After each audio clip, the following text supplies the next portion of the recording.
Navbatdagi savol. Ustoz, sport musobaqalariga pul va shunga o'xshash narsalar tiksa bo'ladimi? Rasululloh sollallohu alayhi vasallam bir cho'pon bilan o'rtaga bir qo'y qo'yib kurashgani haqida eshitgandim. Shu haqida tushuntirib bersangiz. Bismillah, alhamdulillah, vassalatu vassalamu ala rasulillah va ba'd. Bu narsa o'zi nimadan oldin, o'sha garov harom bo'lishidan oldin bo'lgan. Rasululloh sollallohu alayhi vasallamni oldilaridan bir Rukana degan kishi, Rukana ibn Yazid yoki Yazid ibn Rukana ham deyiladi.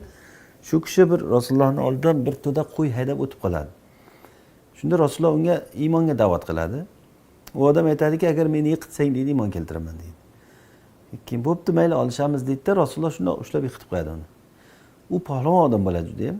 Keyin hayron qoladi. Keyin o'rtada bitta qo'y qo'yadi u. Qo'y qo'yadi. Keyin qo'yni beradi-da, keyin aytadiki, yana bir olishaylik deydi. Yana bitta qo'y qo'yaman deydi. Bo'pti deb yana yiqitib qo'yadi, yana yiqitib qo'yadi. Bir necha marta yiqitadilar Rasululloh deyilgan. Shundan keyin haligi kishi aytadiki, "Yo'q, bu hayronman, boshqa narsa bor bu yerda. Hozir sen meni o'zing kuching bilan yiqitmayapsan, chunki meni yelkam yerga tegmagan hech qachon. Meni boshqacha kuch yiqityapti meni" deydi. Keyin Rasululloh islomga kirgan deydilar. Bu Alloh taolaning quvvati deganda, keyin kishi o'sha yerda qalbi ochilib islomga kiradi, Rasululloh qo'ylarini unga qaytarib beradi hammasini. Bu garov harom bo'lishidan oldin bo'lgan. Abu Bakr Siddiq ham hali Rum mag'lub bo'ldi, keyin bir qancha yillardan keyin g'olib bo'ladi degan oyatda Quraysh kofirlari bilan garov o'ynaganlar-ku, qo'ylarni o'rtaga qo'yib. O'shanga o'xshagan holat bo'lgan. Keyin garov harom qilingan.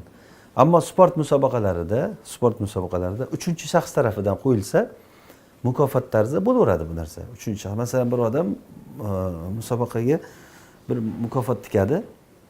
Yugurishmi, bir shar'iy halol bo'lgan musobaqaga, Qur'on musobaqasi bo'lsa, misol uchun, yoki yugurish bo'lsin, qanaqa bo'lsa ham, suzish bo'ladimi, kamon otish bo'ladimi, shariatda ruxsat berilgan bir musobaqa bo'lsa, o'shanga kimdir musobaqaga mukofot tiksa, yutgan odam oladi deyilsa, buni hech qanday zarari yo'q buni. Ammo ikkita odam qo'yib, ikkovi ham qo'yib yutganimiz olamiz, yutqizganimiz zarar ko'ramiz desa, bu qimor bo'lib qoladi. Bu shariatda harom qilingan ish bu. Allohu a'lam.